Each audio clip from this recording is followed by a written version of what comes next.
Bonsoir, bonsoir. Salut à vous qui me regardez aujourd'hui et bonjour à ceux qui me regardent en journée. Alors, aujourd'hui, j'ai un sujet quand même spécial à vous partager. C'est au sujet de l'onction, au sujet des mentors dans vos vies. Vraiment, c'est quelque chose de très important car voilà, je suis quelqu'un de très prophétique, je suis quelqu'un qui a l'habitude de voir des choses depuis enfant, qui a l'habitude de connecter, de ressentir, etc., etc., etc. Comment voilà, j'ai le don de prophétie qui est déposé sur ma vie. C'est un don que Dieu m'a donné. Je n'ai pas demandé à recevoir ça. Je n'ai pas demandé à avoir des choses dans le spirituel. Je n'ai pas demandé à avoir des paroles de connaissance sur la vie des gens, à savoir ce qu'ils font de mal ou ce qu'ils font de bien. Je n'ai pas demandé à savoir tout ça. Mais beaucoup de gens pensent que oui, bon voilà, Ronnie, le chouchou de telle prophétesse, Ronnie, le chouchou de telle personne. J'aimerais juste vous partager un petit témoignage qui m'est arrivé parce que ce don de la prophétie, je ne l'ai pas développé comme ça. Ça s'est développé, oui, avec ma vie. Mais ensuite, quand j'ai découvert qu'est-ce qu'était la prophétie, je ne l'ai pas découvert seul et j'ai dû faire des choses pour que cela puisse pour que cela puisse grandir en moi, pour que l'onction vraiment de la prophétie puisse remplir mon cœur, mon esprit. Et ça a été quelque chose de très bien. Je me rappelle que j'étais parti à Catch the Fire, Toronto, donc faire une école de 3 semaines. Nous étions une trentaine de Français là-bas parce que pour la première fois, c'était traduit. Donc voilà, c'était traduit en français. Et du coup, on était plusieurs. Il y avait une prophétesse, une évangéliste, une pasteur de l'église de Catch the Fire qui est vraiment, c'est une femme qui est très très très en feu et qui a vraiment l'onction prophétique sur sa vie. C'est vraiment quelqu'un, waouh, quand vous la voyez, vous êtes juste, vous restez focalisé sur cette personne et vous ne bougez pas, quoi. Et du coup, voilà, nous étions là-bas, il y avait la maison de prière. Donc après l'école, tous les soirs, nous allions à la maison de prière. Et je ne sais pas pourquoi, mais dans mon cœur, je sentais vraiment quelque chose sur cette femme qui m'attirait. C'est-à-dire que chaque fois qu'elle prenait le micro, voilà, j'étais comme immobilé par ce qu'elle disait. Je ne comprenais rien car je ne parlais pas anglais. Mais j'étais assis et j'écoutais attentivement. Et je me disais, waouh, j'ai jamais vu quelqu'un parler comme ça. J'ai jamais vu quelqu'un prier comme ça. J'ai jamais vu quelqu'un prêcher comme ça. Et sans cesse, j'allais à la maison de prière pour être dans la présence de Dieu, mais également pour encore écouter cette femme prier. Et vraiment, je me disais, mais c'est quoi ça? Et j'ai toujours aimé la prière. Et juste, j'aimerais rajouter ça pour toi, c'est qu'il faut que tu saches une chose, que les gens que tu considères comme des mentors, que tu vas considérer comme des mentors dans ta vie, c'est des personnes qui ont déjà développé et qui ont déjà atteint la dimension dans laquelle tu es appelé à être. C'est-à-dire que ce qu'il y a chez ces gens-là, en vérité, c'est des choses qui sont chez toi. Du coup, quand tu les vois, c'est comme un effet miroir. Tu te vois toi-même, tu te sens connecté à eux et tu te dis, mais waouh, c'est qui cette personne? Mais en fait, tu devrais dire la même chose de toi. C'est juste que tu n'as pas encore la connaissance de qui tu es réellement et de ce qui est déposé en toi. Et lorsque tu vois cette personne-là, ça réveille justement ce truc qui est chez toi. C'est-à-dire ce qu'elle a, cette personne-là, tu l'as également. Et du coup, voilà, sans cesse, mon cœur, il battait. Mais je ne parlais pas anglais, donc j'étais là et puis il ne se passait rien. J'ai fait 3 semaines là-bas. Ensuite, les Français ont dû partir. Dieu m'a demandé de rester là-bas. C'était très difficile parce que pour moi, il fallait rentrer en France pour reprendre la danse. Mais ça n'a pas été le cas. J'ai dû rester là-bas pour faire une école, encore et encore et encore. Et du coup, il y a une Française avant de partir qui m'a dit, Ronnie, je ne sais pas pourquoi, mais il faut que tu connectes avec cette femme. Il y a un truc sur ta vie avec elle. Je ne sais pas ce que c'est, mais il y a un truc avec elle sur ta vie. Et moi, je me suis dit, ouais, la meuf, elle est trop loin. Moi, je ne parle pas anglais. Je ne peux même pas lui poser de questions si je vais lui poser des questions. Voilà, c'est compliqué. Mais pourtant, je ressentais dans mon cœur aussi qu'il y avait quelque chose, c'est cette personne que je devais saisir, qui devait venir en moi. Donc j'ai fait l'école là-bas, on a continué à vivre là-bas, j'ai vécu là-bas pendant 5 mois, 6 mois, 7 mois. Et au final, tous les dimanches, lorsqu'elle prêchait, j'écoutais attentivement. Elle était à la maison de prière, j'y allais encore pour écouter, entendre ce qu'elle disait, écouter comment elle prie, les prophéties qu'elle donnait, etc., etc. J'y allais sans cesse, sans cesse, sans cesse. Je me suis même inscrit à la maison de prière, c'est-à-dire qu'elle nous enseignait, voilà, à comment prier, comment fonctionne une maison de prière, elle nous enseignait sur le prophétique, elle nous enseignait sur plusieurs choses. Du coup, je me suis vraiment positionné pour recevoir ce que cette personne avait dans sa vie. Elle avait vraiment une onction particulière et je voulais cette onction également dans ma vie. Alors j'ai dû désapprendre tout ce que je savais pour commencer à apprendre de cette personne, à apprendre de ses pensées, de toutes ces choses-là, il fallait que j'apprenne. Du coup, il y avait une autre prophétesse qui enseigne justement dans l'école. Elle, par contre, c'est waouh! Tout le monde dit, elle, c'est 99%, si ce n'est 100% de ses prophéties se réalisent toujours.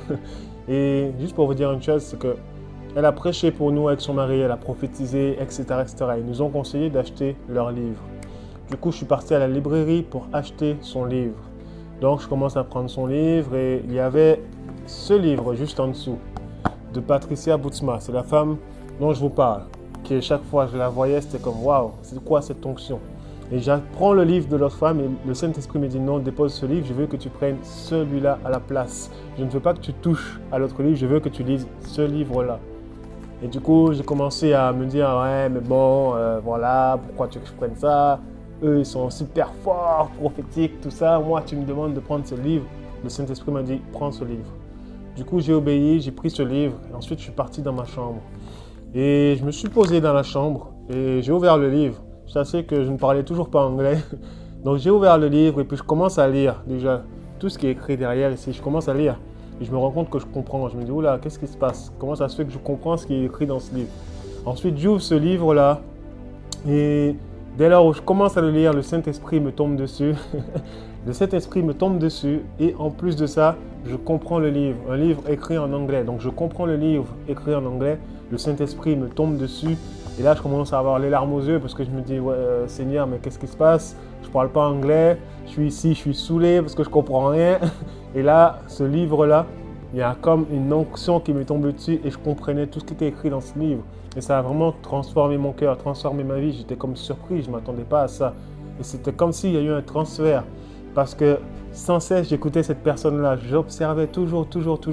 Et au final, juste en achetant son livre, donc en investissant dans la vie de cette personne-là, en écoutant cette personne-là sans cesse, parce que c'était vraiment comme un mentor pour moi, eh bien, son onction est tombée sur moi. Et dès lors où ça m'est arrivé, tout a commencé à bouger encore plus. Elle a commencé à donner des prophéties sur moi. J'ai reçu même des honorings de sa part. J'ai passé Noël chez elle. Ensuite, j'ai commencé à petit servir cette personne. Donc vous voyez, c'est des petits trucs tout bêtes. C'est porter le café, porter le sac à main, faire des trucs comme ça. Même par exemple, garder sa fille chez elle ou bien s'occuper de la maison. Tout ça, c'est des choses. Mais c'est vraiment te mettre à disposition de ce mentor. En gros, tu es là pour soulager cette personne, pour permettre à cette personne de faire un peu plus de place dans sa vie et continuer à aller beaucoup plus loin dans son ministère. Il faut vraiment se positionner. Lorsque tu veux quelque chose, il ne faut pas venir dans la vie des gens et prendre ce que tu veux. Non, positionne-toi de manière à recevoir. Mais pour recevoir, il faut donner. Donc c'est à toi de donner de ta personne et non à la personne de venir te donner. Parce que Dieu, il est bon, Dieu est fidèle. C'est-à-dire que ce que tu attends, il va te le donner. Mais mets-toi au service de cette personne-là et investis dans sa vie. Ensuite, nous étions partis en mission. Donc, c'était pour la fin de l'école. Et nous étions partis 3 semaines à Oklahoma avec l'école. Et pendant ces 3 semaines-là, j'ai fait 5 rêves. Et c'était vraiment une période très difficile parce que j'étais endetté. Il fallait que je rentre en France pour aller travailler. Mais le Saint-Esprit me disait non, tu ne rentres pas en France, je veux que tu partes à tel endroit. Mais je ne voulais pas écouter. Du coup, j'ai fait 5 rêves. Dans les 5 rêves, c'est cette femme-là en question qui venait me parler. Donc le premier rêve, elle vient me dire, j'ai quelque chose pour toi. Elle commence à me dire, voilà, elle me parle de sa fille et de son beau-fils. Elle me dit, voilà, il faut que tu partes à tel endroit. C'est exactement l'endroit où le Saint-Esprit me disait d'aller. J'ai dit, oh là là, non, le rêve s'est coupé. Un deuxième rêve encore, où elle me dit, Ronnie, il faut absolument que tu ailles là-bas. Je n'ai pas écouté. Un troisième rêve, un quatrième rêve. Et le cinquième rêve, j'ai dit, Seigneur, moi, personnellement, je rentre chez moi. Dans mon rêve, je fais ma valise, je rentre en France, j'arrive dans ma maison. Et là, elle arrive avec son mari, le pasteur de Catch the Fire. Ils arrivent jusqu'à chez moi, ils rentrent dans ma maison et elle m'a dit, tu n'as toujours pas compris ce que je t'ai dit. C'est pas ici que tu dois être, il faut que tu partes là-bas. Et du coup, là, dans mon cœur, j'ai dit, waouh, bon, ok, là, c'est vraiment puissant, il faut que je fasse quelque chose. Donc, je me suis dit, lorsque je rentre à Toronto, il va falloir que j'aille la voir pour lui dire, en gros, ouais, j'ai rêvé de toi 5 fois. Voilà, tu me dis d'aller là-bas, je comprends pas. Au final, on revient de mission de Oklahoma, on revient à Toronto. Et elle me voit dans la cantine et je la vois. Du coup, elle m'appelle. Je vais vers elle pour lui dire justement par rapport au rêve, est-ce que voilà, fallait que je lui dise. Elle me dit, j'ai quelque chose pour toi. Elle ne m'a même pas laissé parler. Elle m'a dit, j'ai quelque chose pour toi, il faut que tu ailles à tel endroit. Il faut que tu ailles à Sherbrooke, encore une fois, à cette maison de prière. Je vais te trouver une place, je vais faire ça. J'étais comme, mais qu'est-ce qui se passe? En gros, je rêve de toi, tu me dis d'aller là. Mais au final, j'étais tellement têtu que même elle, avant même que j'ouvre ma bouche, m'a clairement encore dit une fois, c'est là que tu dois être. Donc vous voyez, vraiment, il y avait comme quelque chose, une sorte de connexion J'ai pas choisi, c'est Dieu qui a décidé, Dieu décide au travers d'une personne de venir et de te toucher et d'impacter ta vie. Et le fait d'être fidèle également dans les petites choses, ça te permet voilà, de recevoir également de la part de Dieu des bonnes choses, car au final, ma dette a été remboursée. Mais pour te dire qu'elle a reçu de Dieu qu'il fallait qu'elle se batte pour moi. J'étais en mode, what? Qu'est-ce qu'elle me raconte? Parce que même, on est même partis ensemble. Je suis parti l'aider pour prophétiser dans des maisons de prière, sous des tempêtes de neige, etc., etc. Et dans la voiture, elle m'a clairement dit, voilà, en gros, Dieu m'a demandé de me battre pour toi. Dieu m'a demandé de faire ça pour toi. Dieu m'a demandé de faire ci pour toi. Et moi, j'étais comme, waouh, mais comment c'est possible? Un mec comme moi, je suis baptisé que depuis moins de 3 ans. Ça faisait 2 ans que j'étais baptisé. Je viens de venir en Christ et il y a autant d'accélération de ma vie. Dans ma vie, il y a autant de grâce, de faveur de Dieu sur moi. Je ne comprenais pas. Mais en gros, c'était vraiment clair. C'était voici ce que Dieu me demande de faire pour toi et tu dois recevoir et tu vas continuer à grandir. Et des fois, les mentors, ils voient en toi quelque chose qu'eux-mêmes ont déjà chez eux. Ils ont déjà atteint cette dimension, donc ils te permettent d'atteindre cela. Elle m'a vraiment donné des raccourcis pour atteindre une autre dimension prophétique dans ma vie. Même en me plaçant dans cette maison de prière, j'ai pu grandir encore plus vite. Je serais rentré en France, je n'aurais pas reçu tout ce que j'ai reçu. J'ai vraiment reçu beaucoup d'enseignements et j'ai pu encore plus développer mon don de la prophétie, mon don du discernement, toutes ces choses-là se sont encore plus développées, mon intuition, etc., etc.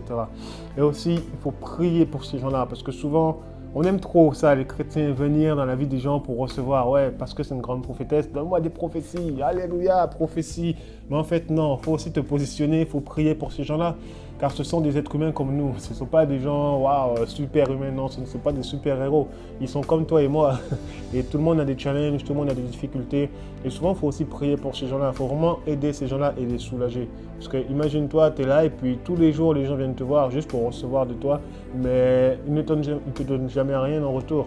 Souvent aussi, il faut savoir donner. Je ne te dis pas de donner de l'argent, de faire, mais voilà, donne au moins de ton cœur, donne au travers de la prière, donne au travers de l'intercession. Tout ça, c'est important et ça te permet de recevoir.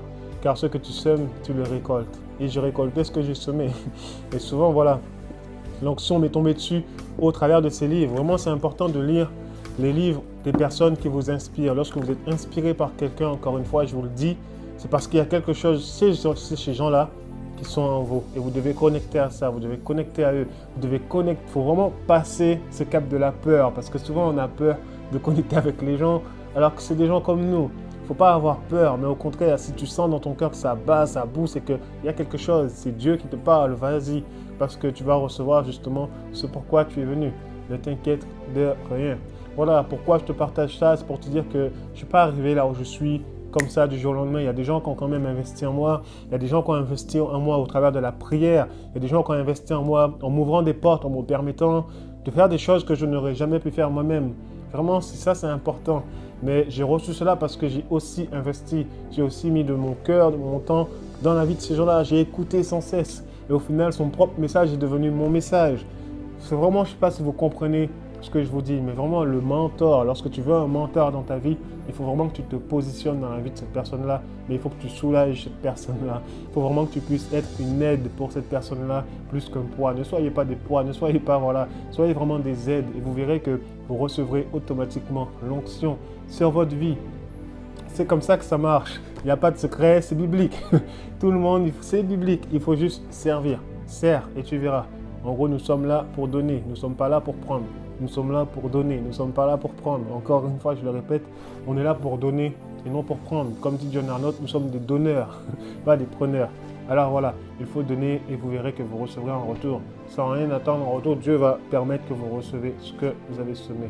J'espère que ça t'a aidé, j'espère que ça t'a édifié. Sois super encouragé.